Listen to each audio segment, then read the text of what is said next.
All right, everybody. Today we have the super sexy, hot, and a little dorky, she calls herself, the one and only Cam fucking Damage.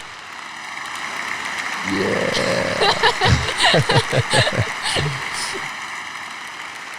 Now that our live studio audience has calmed back down. Yeah, God. They're crazy today. They're huge. You see how many people here? That's insane. So we just met today for the first time. We we were put in contact by a mutual friend, Miss Calvert, Casey Calvert, for anybody that wants to really know. If you're nasty. If you're nasty. Yeah.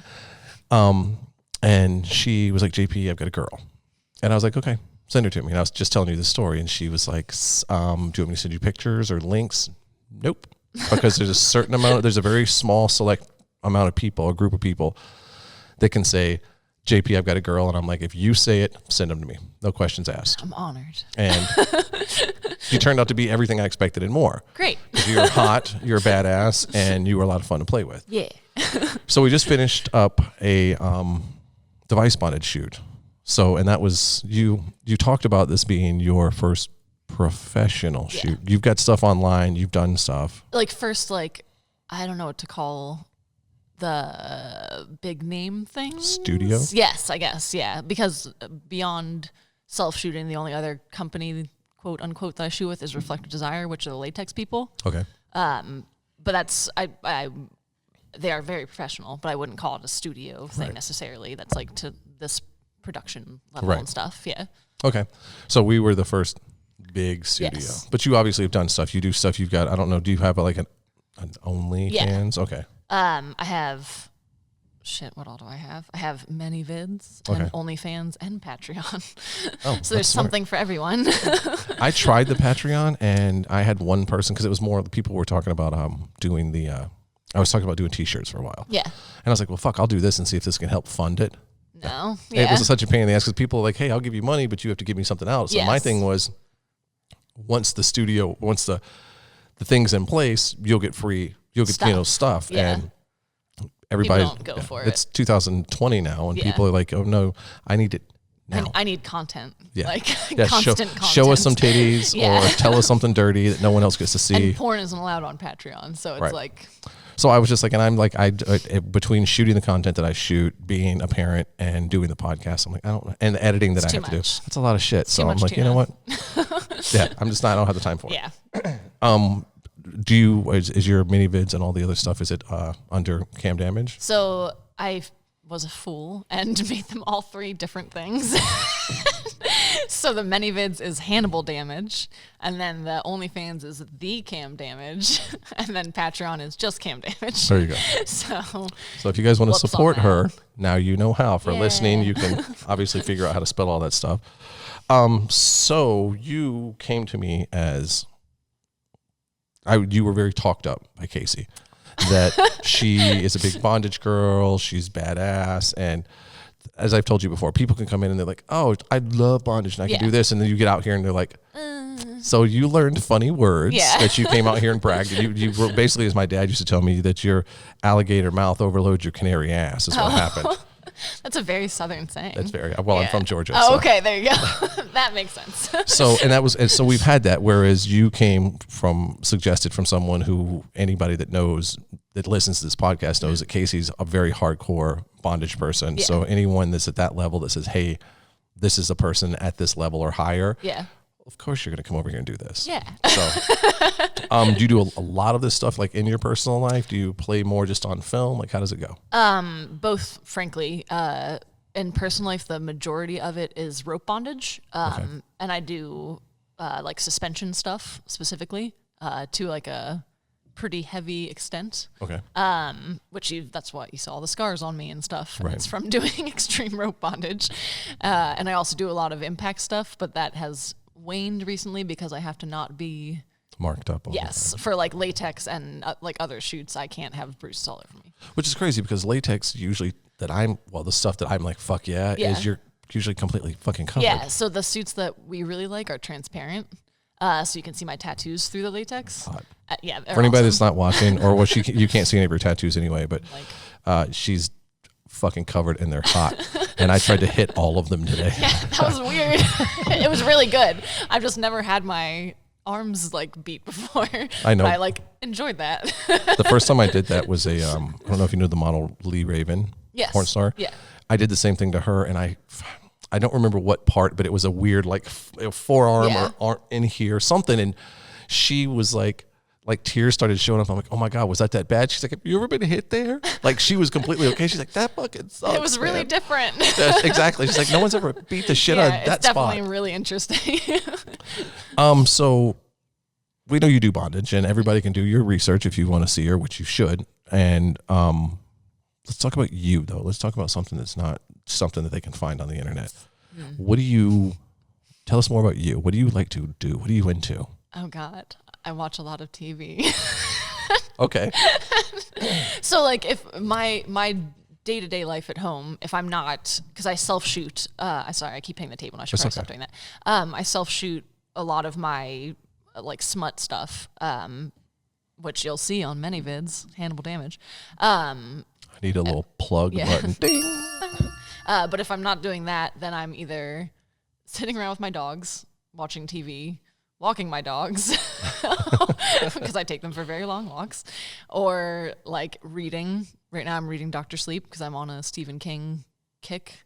I just read Pet Sematary, Misery, and I think that's it. Now I'm doing Dr. Sleep, and then next I was going to try to read it, but it's terrifying. Is this your first exposure to reading Stephen King? Yeah. Reading. Okay, so but you've seen the movies? Yes. Okay. Did you see the original Pet Sematary? Yes. Okay. The one with Herman Munster.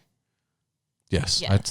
Yes. Yeah. Yeah. There's something about children that are monsters that freaks me out. Like I play monsters. Yes. I have monster obsession, but little giggly, chill fucking Gage. Oh, fuck that little. I'd kick him across the fucking room if I ever saw him scurrying towards me. You see that in the movie, don't you? Like, don't they like? Yeah. Ah! But then at one point, like of all things, he comes and cuts his fucking Achilles tendon. Oh, I fucking bastard. It's pretty rough. That book was really fucking good, though. It was better than the movie, in my opinion. But apparently they remade that movie. Sorry, not to go on a tangent. No, go. That's what we're here for. Okay, well, I didn't see the remake, but they made it so the daughter dies instead of Gage. Spoiler alerts. And and did like a whole bunch of different shit. But John Lithgow was the neighbor guy, so I kind of want to see it. But I don't know. I forgot about that. My brother went and saw it, and he said that it has a lot of jump scares. Oh, okay. Which is fun, but it's not like, because the first one is like fuck, and it builds so much tension that when shit starts hitting the fan, you're like, oh no, I might have just shit my pants a little. Which is what I prefer in horror than just a bunch of jump scares. Yeah, because the jump scares are fun, but they're like, you bitch, when it's over with. Yeah, I don't know. Because I usually giggle, like if the jump scare happens, I'm like, and I giggle. You got me, bitch. You got me. That was fun. But yeah, I value a horror movie like a Midsummer or something that makes you just be like, afterwards. I'm trying to think of other things I do. Well, I'm pretty boring. You said, well, all of us are boring. Yeah. But people are like, oh, you don't suck dick all the time? No. I eat and I lay around with my dogs. Regular food. Regular food. Yeah. I don't do a lot. I dick around on the internet way too much. Like, okay, well, let's go back to the TV first. You said you watch a lot of TV. Are you crime drama? Are you comedy? Are you all over the place? Are you a Lifetime girl? I'm not a Lifetime. Okay. I am all over the place. True crime is my top thing. I just watched that Aaron Hernandez, the Patriots football player. I just saw that on Netflix, and I'm like, fuck, I gotta watch that. It's actually pretty good. Is it good? Yeah. I didn't know a lot of the stuff about it because it wasn't one that I had researched, but I in my spare time also research true crime a lot and go on Wikipedia. Right. Tangents and stuff. Do you Headline News? Do you ever watch that? No. Dude, go if you've got cable. Headline News. I don't even Look know it up what it is. every Sunday. The entire that's the only time I watch it. I wake up in the morning, I put it on in the background so I can kind of pay attention to, hear things. And if I'm working or whatever, and I look up and I'm like, oh, blah, blah, blah. It's not heavy news because I usually get heavy news throughout the week. So this is kind of not filler, but it's more fun kind of thing. So it's enough that's but it's not like if you turn to MSNBC and it's like, today Trump did blah, blah, blah, blah. This is more of just, here's the country, here's where we're at. This is the news, not the fuck part, That's why I watch YouTube for that reason. Well, there you go. I watch a lot of YouTube. But so after the show goes off, the news is on, it switches over to crime drama. Oh. All fucking all day. Is all it like day. where they do dramatic reenactments and they're really bad, like that kind of crime drama, or what do you? It's fuck. I'm trying to think of the show. Hold on. There's I watch it and it's such a famous, like everybody, when I say the title, they're like, fuck, you watch that too? And I can't, I'm going to look it up. Is it like one of the ones that like SVU, those kind of ones? No, that's like on other shows. That's on other know. stations. This is HL fucker. LN. I'm going to look it up because when I say this, the thing. I'm curious. You're going to be like, oh. Programming. Oh, schedule. Here we go. Oh, bitch. Here we go. Get ready. Show schedule. Oh, shit, bitches. Hold on. So they have like, okay, so here's some stuff. They have Forensic Files is what I'm talking about. Okay. Which I love. I am familiar also, yeah. Forensic Files. There's like, what is that, First 48? That's another one. That's like, I'm like, whatever about that one. But the Forensic Files went on for... I don't remember how many years, and it's all like back 50 in seasons. It's back in like 4:3 ratio, so all of it's square, and it's got the little sidelines because they didn't shoot and at it has 16. The guy who's like, hey, little did he know. Yeah. Like, and then out of the closet came Fuckstick. Yeah.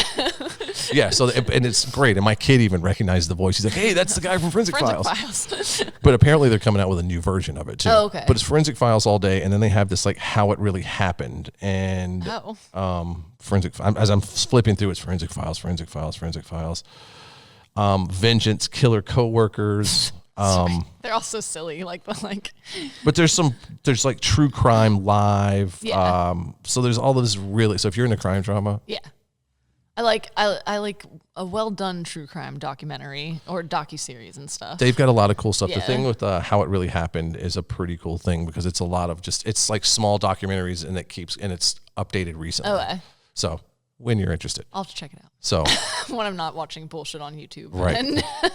What kind of bullshit do you watch on YouTube? Oh God. I've watched a lot of specific people, but I watch a lot of like food ones. Like there's this one called, first I watch Try Guys a lot, which are just these 4 dudes that are dumb but really funny. And they just do like wild stuff and you're like, and the one guy has a segment called Eat the Menu where he eats the entire menu at like a fast food restaurant. And you just watch him. Oh, he eats everything awful. Okay, I was like, he picks up a menu and consumes it. He doesn't eat, like, he takes a bite of everything, but he still gets so, like, gross by the end of it that you watch him, like, degrade. Just turn into a fucking nasty pile. Through the video. And then there's, like, Binging with Babish, where there's a guy who speaks in a very monotonous voice and makes food from TV and movie things. Right. And it's, like, fun. But I just watch a lot of food things, really. So you watch kind of, it's more, is it mindless? Kind of like it's just entertainment? It's like in the background. Okay. And it's like, because I'm home alone a lot. Right. So it's like, someone's with me. Right. In the background talking. Yeah, exactly. I'm not here with total silence. Yeah. And vicariously watching food stuff because I don't get to eat all the junk that I want to in the world. Well, I was going to ask, because you're a very fit person. Yeah. And again, everybody should go check this young lady out.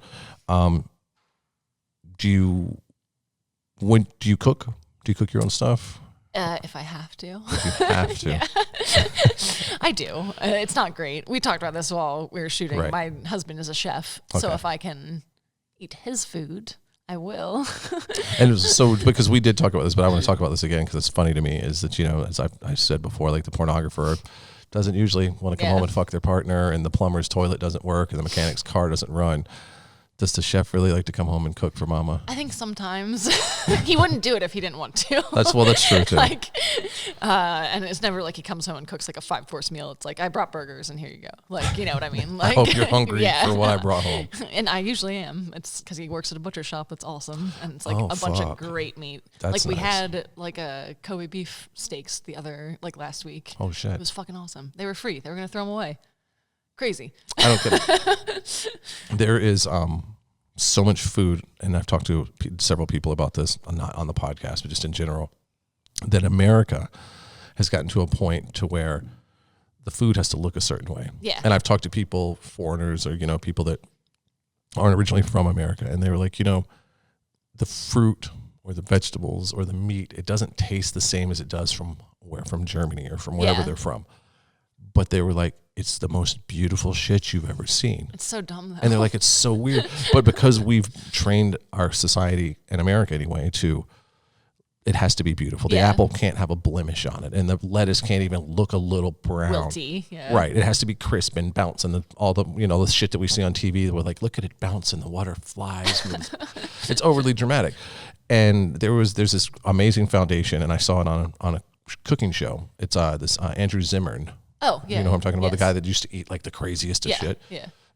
He would go to different cities and do the different things. And he went to San Francisco, and I was like, well, I really want to pay attention to this one because I was living in San Francisco and working, especially in the Mission District. And there's a group of people who go around to very specific like markets, and because once the food looks unappealing, they throw it away because no one's going to buy it. They're going to move the stuff. It tastes the same, but they move it out of the way because they want the fresh. So these people go around, and the market, these people that they get it from know that they're coming for it. So they lay it across, but it's still in the dumpster, but they keep the food on top. Yeah. These people go around and get it because it's still good. Yeah. And they take it to a professional kitchen that they've rented. They've gotten money together, and I don't know how they're nonprofit or whatever, but they've got this amazing professional high-end kitchen. And they go in and cook fucking some of the most amazing meals. And then they go to Mission, the intersection's is it Mission? Yeah, it's Mission and 16th Street. There's a BART station right there. Yeah. And they're like, you don't have to be homeless. Anybody can come over here. If you're hungry, come over here. And they serve, and it's Andrew Zimmern and he's like, this isn't just someone threw something together. He's like, you fuckers know how to cook. And they're like, well, but we do that too. So I thought it was super amazing that people are so quick to throw shit away, which there's nothing wrong with. So I actually don't buy like a lot of produce and fruit at the store because I'm signed up for a thing that does that, where they take like the stuff that was going to get thrown away and they deliver it to your door. No shit. So I get like a package every 2 weeks of like what would have been thrown away, fruits and veggies and stuff. And it's super cheap and it's really awesome. And it tastes fine. It's fine. Yeah. So I'm all about that. Yeah.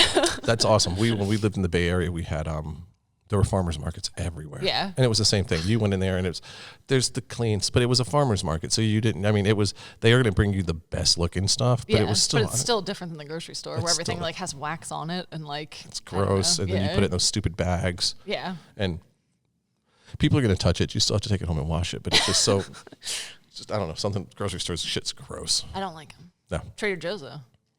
See, that's the thing. You and my wife should go shopping at Trader Joe's. It's all their little pre-packaged stuff. It's all so good. See, that's the reason. They have a lot of pre-packaged stuff, which is good, and they have a lot of like non-name brand stuff, which I like. I don't like any of the vegetables because they pre-package them. They pre-package everything. Like you don't need 3 ears of corn wrapped in plastic on a styrofoam plate. Or your asparagus. It should have a rubber band around it. It should not be wrapped in like vacuum sealed or whatever. And every time you get it home, you're like, oh, look, it's gross. Great. And not like it's a little brown, like it's slimy and you're like, did somebody stuff this up an alien's ass? Like, what is this? But then cookie butter. Have you ever tried cookie butter? I've heard of this. Oh my God. It's so fucking good. You have to get it sometime. Crunchy cookie butter, I'm telling you. Do you ever, there's like these little, on flights sometimes, I think it may be just Alaska Airlines, they give you like these little cookies that are like this shape, and they're like, not ginger, but like kind of ginger they're like snappy. Little crisps. Yeah. Okay. It's like that, but like peanut butter consistency, like because cookie butter, and it's just that flavor. It's called Speculoos. Okay. It's very British. Okay. So fucking good. You'll just sit there with a spoon. It's amazing, and it's vegan.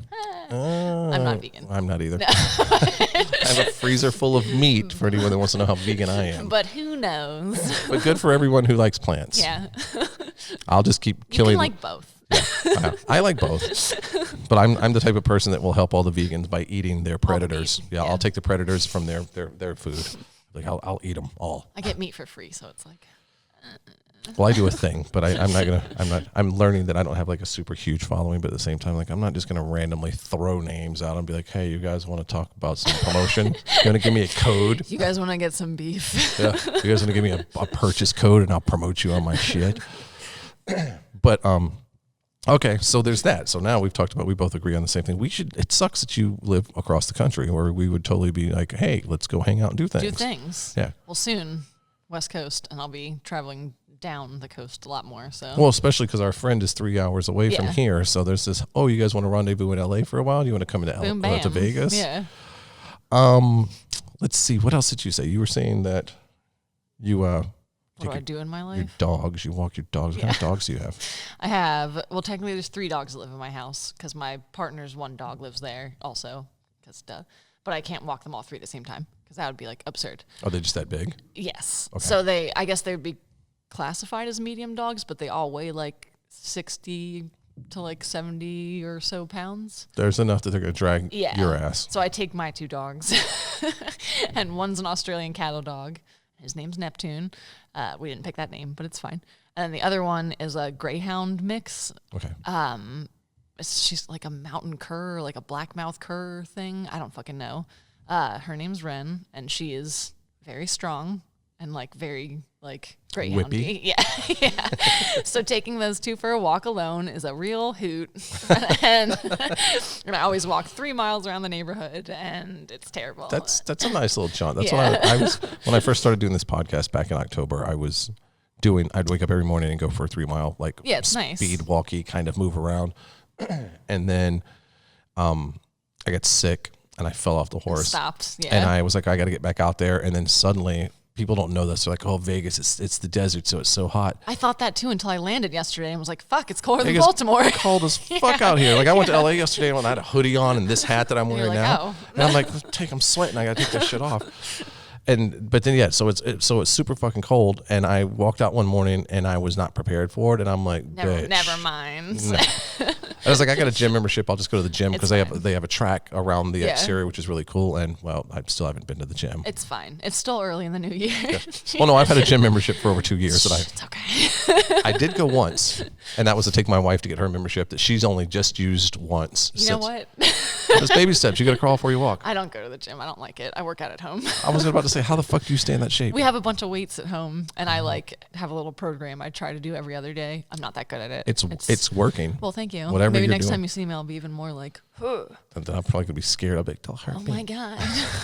I was also a big athlete for like a while, and a lot of it stayed like with me. So I wasn't. I was a drummer, and then my metabolism slowed down. I had the metabolism of a crackhead, and then it stopped. That's how once I turned like 25, I think it was like no, like you can't. I used to be able to eat McDonald's like every meal and like Hershey bars all day, and now so did I. I used to go through like a 12-pack of fucking Mountain Dew and eat nothing but fast food. It's horrible. I'm surprised I'm still alive. The drinking all the time. Kidney stones? I had I had kidney stones, but it was also because I didn't drink anything except Mountain Dew and beer. That was all I drank. Sounds good. Yeah, it sounds toxic. Really great. I'm surprised my stomach. I clearly have a stomach because you can see it. It's bulbous now. So, yeah. But it's just like I said, I had friends of mine that were in their mid to late 40s, and they're like, "You just wait, dickhead. One day you're not going to look like this little skinny fit." And I'm like, "Whatever." And then I woke up one day and I was like, "Nothing fits." That's how getting it like 30 was. I was like, "Oh fuck." Yeah, but all of my clothes that were kind of baggy at one point, now I feel like every time I do laundry, I'm like, "Why are they're shrinking?" What's happening? And it's not shrinking. It's a laundry machine. No, it's my ass is widening. It's fine. Some people are into that. Well, that's what I keep being told. Everybody's like, it's the dad bod's the cool thing. It's true, though. Honestly. I still not enough motivation for me to I'm just going to... Let it go. No. I'm working. I'm motivated to try and get further along. Alrighty. So what else can we talk about? Do you read? Yeah. We were talking about the Stephen King books that I read. Oh, that's right. You did tell me that. But all I do is read true crime and horror books. That's right. That's it. Have you ever read the movie? There's a movie that goes with this book, but have you ever read the 1984? I read it in high school when it was like required reading. You should go back and read it. Okay. And see how relevant it is right now. Oh, I'm sure I can imagine the surveillance state of it all applying now. Really fucked up. And I'm sure people throughout the years have done that, but it's amazing that someone in 1944, 42, something like that. I don't even know. Yeah. Because I think it was 44 or 42, and then they said, well, we're going to make it like the future. And I think they originally were like, we're going to call it 1948. And they were like, that's too close. It can't be that. You need to make it way in the future. So they're like 1984. Oh my God. I wasn't born yet. Was it like that then? It was. The whole, everyone announced that they're like, Sunday. It's 1984. Yeah, 1984. Look that fuck out. There was Van Halen who had an album named 1984. Oh, you're like, who? I know who Van Halen is, first of all. Panama, all right. Oh. I know. I don't know much more beyond that. But that's impressive. Most people are like, Jump is the song they know. Or Panama's Hot for Teacher. Is Hot for Teacher Van Halen? Yeah. Oh, okay. For some reason, I thought that was no, not Poison, because it's definitely not Bret Michaels singing that. whatever. Oh, dude, when Poison first came on the scene, I was like, I'm going to fuck every one of those girls. And then I was like, those aren't women. They're from Pennsylvania. They're repping. There was them and Motley Crue. Because I was a young. Motley Crue was really pretty. Bret Michaels was really pretty. Bret Michaels and CC DeVille. Yeah, shit. Yeah. Honestly, saying y'all listening? Sexy motherfuckers. But they were good looking people, and then they had the makeup on, and it was glam like rock. Yeah, and the hair, and it's like shit. Okay. Why not? Yeah. And I remember watching. I shit you not, and this is everyone knows I'm an old fucker anyway. We were watching like American Bandstand or something one Saturday. This is back when you had like 4 channels. Okay. And I was like, okay, let me see. And they had this like hard rock show that was going to happen in this band, and this is when I first saw Motley Crue. Oh, okay. And I was like, shit, these girls are all flat chested, but they're hot. And they come out, cool. and then the lead singer now we know is Vince Neil, yeah. and is not a hot girl. He's more of a round man like myself. And the top moved over, and I lost my shit. I'm like, oh, I can see showing titties her on nipple. TV. Yeah, I was like, oh my god, American Bandstand's when porn. When did you find out that it was men? It took a while. Oh, okay. I was naive is a nice way of putting gullible. That's another fine. one. Yeah, I was susceptible. I think that was half of my attraction to Trent Reznor when I was young, because he was feminine, and I was like, ooh, I'm confused. Like, I like him, and I don't know why. What's happening here? Why not? So let's do some more. Let's dig in. Let's know more about cam damage. God, there's not a lot to it. I'm very boring. Okay, well then let's talk about, if you don't want to talk about you and like specifically, let's talk about some of your favorite things that you've done. What are some of the things you're most proud of that you've done for like bondage type of stuff? We talked about this like very briefly before, but last year I got to shoot a film with Reflective Desire, the latex people, who, if you're into latex and you don't know about them, check out their website, Reflective Desire, where we went to a decommissioned power plant in Washington State, and we like shot this big thing for the Hump Film Festival. The Hump? Yeah. Okay. It's like a big, obviously not that big because you haven't heard of it. Well, I just when you said it, I was like, did she say hum or hump? H-U-M-P, Hump. Okay. That's why it's like that guy Dan Savage, who's like a he's old school as fuck. Yeah. Really? It's like his thing. Is he still around? Yes. Yeah. For some reason in my head, I thought he was like he had, He's still like pretty active and like especially in like the kink and gay worlds. Like I feel like a dick because I thought he'd maybe crossed over. And, Oh no, he's still around. Because unfortunately, there's like I feel like that's happened. There's like some of the greater ones are like, well, they're gone now.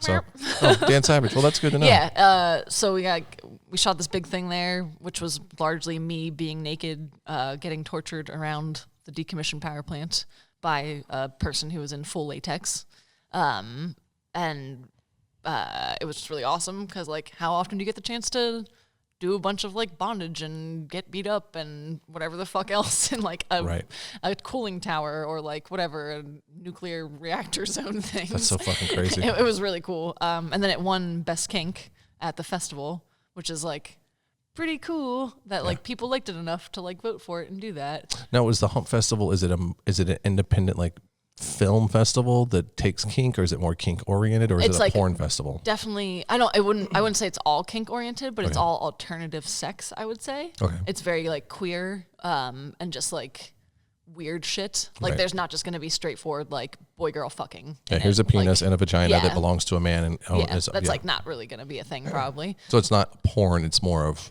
kink art. Yeah, so to speak. It's definitely more arty films, I would say. Okay. There's always like sexy stuff though. Well, yeah. I don't want to by any means label something art and be like, well, that's going to suck. Yes, no, yeah. But it's definitely like an intersection of the two. Right. Like ours only had sex in it at the very beginning when like we're both people outside of latex and we fuck. Okay. Me and the other person, non-binary person. So that's why I'm saying that. And then the rest of it is just me getting tortured. So it's probably like 20 seconds of fucking and then like a bunch of torture shit. But that was like a very unique, awesome experience that like, who knows if that will ever happen again. That was super cool. Like, I don't know. And I'm sitting here thinking about the imagery because anybody that that knows anything about latex, like it's very, something about it's sexy. I'm not. I know people who that's their fetish, and it's one of those. You better get the fuck out of their way. Like if latex shows up, it's like get out. And make sure you don't get any lube on you on your way out. Yeah, that too. But as far as like appreciating it, like I can look at it and I'm like, it's so fucking hot. Because as soon as you said you do latex, and obviously saw you naked, and I'm like, fuck. Because it's to me like the thing that I really like about latex, because it's pretty to see, but like when you are 100% head to toe covered, hood, everything. That's when I'm like, holy, and you're shiny. So you take this shiny person, whether it's see-through or red or whatever color, and put them in an abandoned fucking power plant. Yeah. It's just very alien and like dehumanizing. So you're like this like creature, like exactly is how I feel about it. Every time I'm in it, it's like you put on like a superhero costume because you're like, well, it's not me anymore. Like I'm in this thing. When I started doming, I used to wear a mask. I wore a gas mask because I was trying to hide I wasn't sure what direction I was going to go. I knew I was working for porn and that was fine, but I didn't have to out myself. Wanted to, right.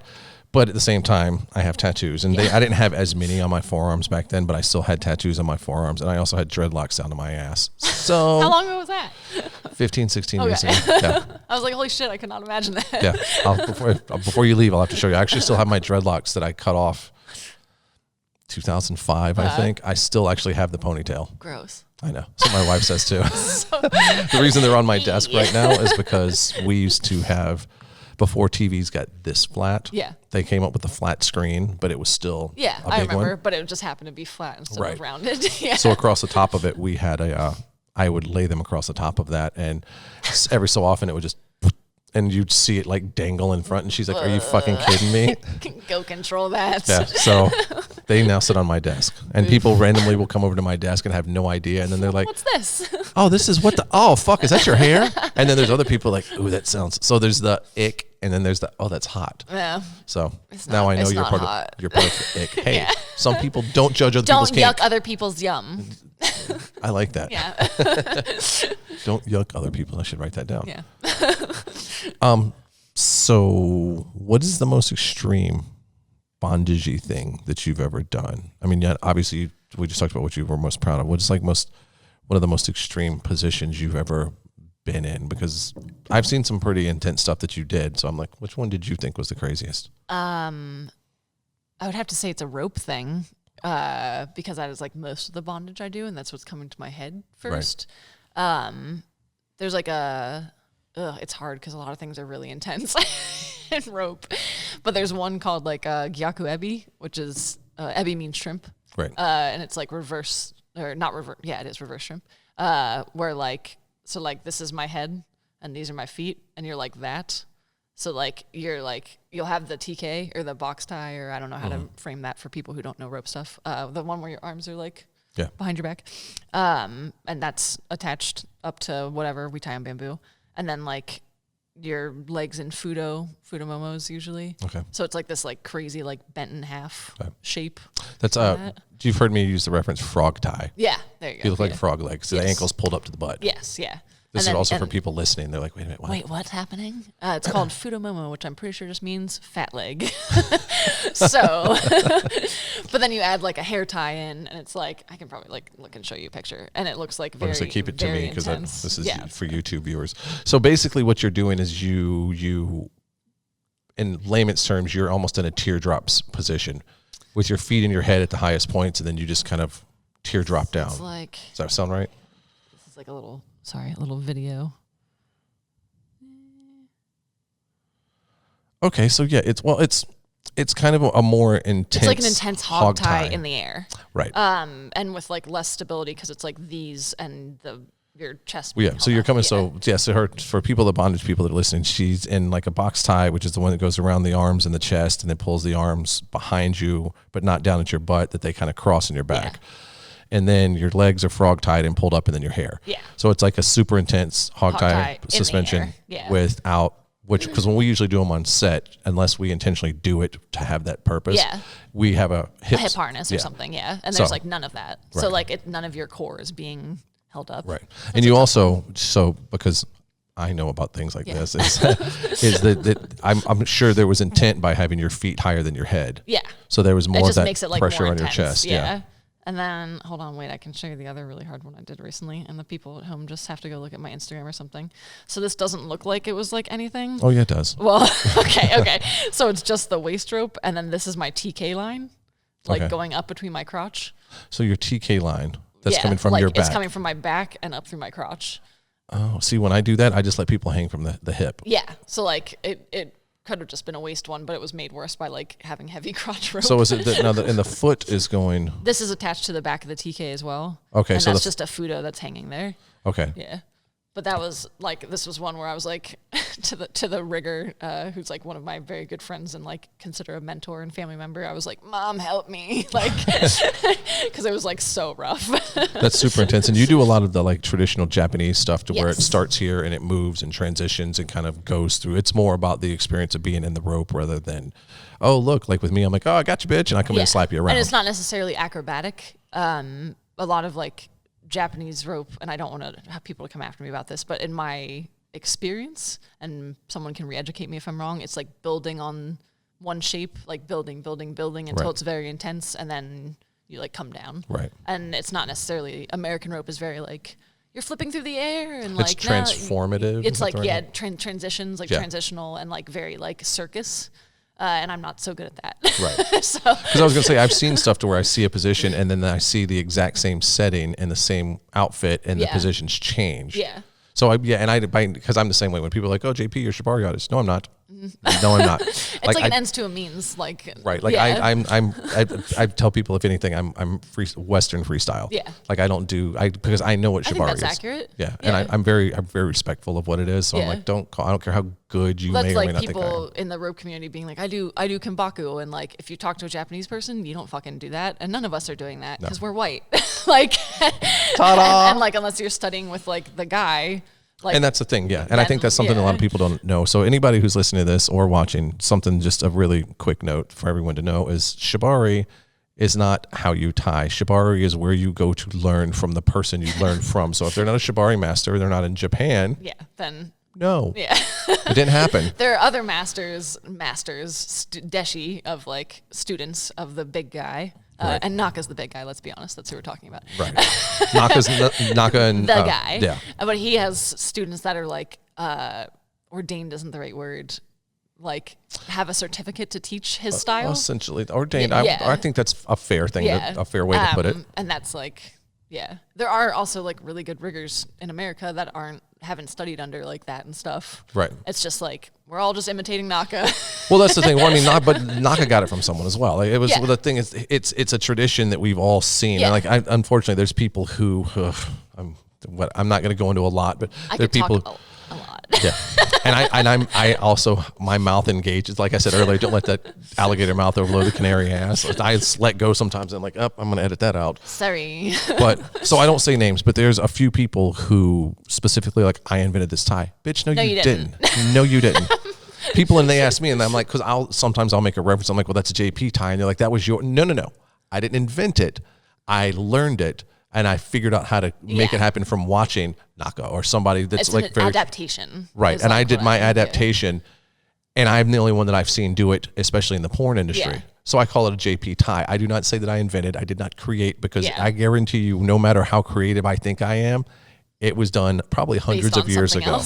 Yeah, hundreds of years ago was the first time That's it ever why happened. I used to do tutorials on my Patreon, and now I don't do them because I think I have the place to be being like, this is how you tie a fudo. Like, it's not, I don't know. You should go learn from someone in person. Well, I think that's the thing too. And I've had people talk to me about the YouTube specifically, and they're like, why don't you start doing tutorials? And I was like, I don't, and I know that I'm good. And I also tell people, even after 15, almost 16 years, I'm not the best. I may be really good at what I do, but I'm not the best. I'm constantly trying to get better. And I tell everyone all the time, is like, if you want to get good, practice. Just practice. Watch me and say, I like the way JP did that, but I'm going to do it better, because that's how I got to where I am. Practice all the time. I watched everyone that was better than me and said, I'm going to be better than them. And then suddenly one day I looked up and was like, okay, I'm not doing so bad now.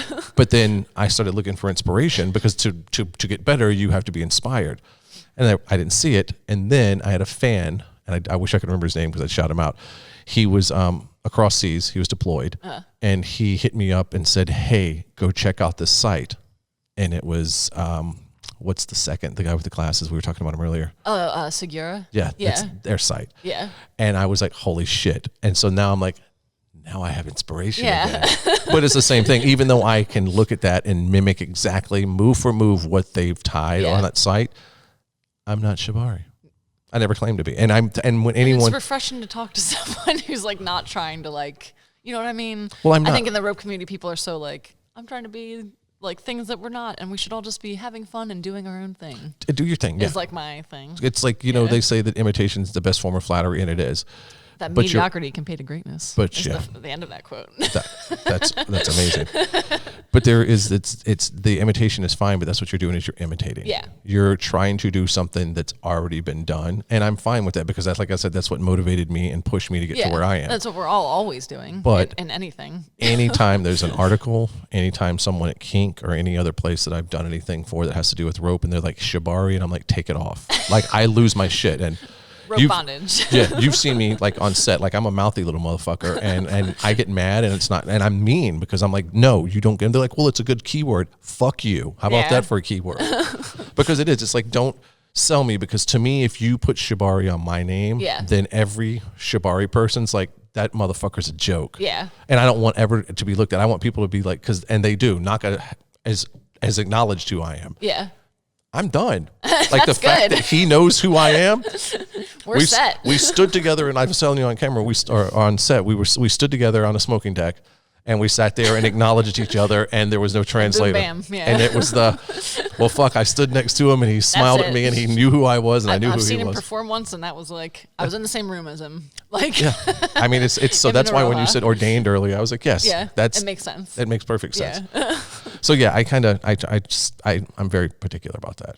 Because that's like good though. But it's also, I speak about a lot about this on the podcast, is it's I don't really carry my ego around with me, but as you saw, like I playful and I do silly things, and I'm not trying to be. And I never felt like you were the Domly holier than thou Dom.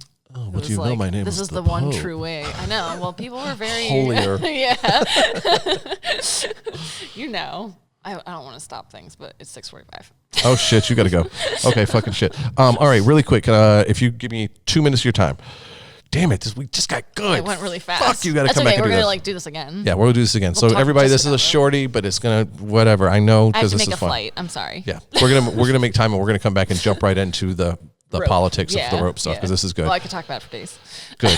So, all right, before I wrap this up, I always try and end these with an advice thing for someone who's coming into the industry, whether it's a rope person, whether it's a porn person, or whatever, anyone that's coming into the industry to start doing such things.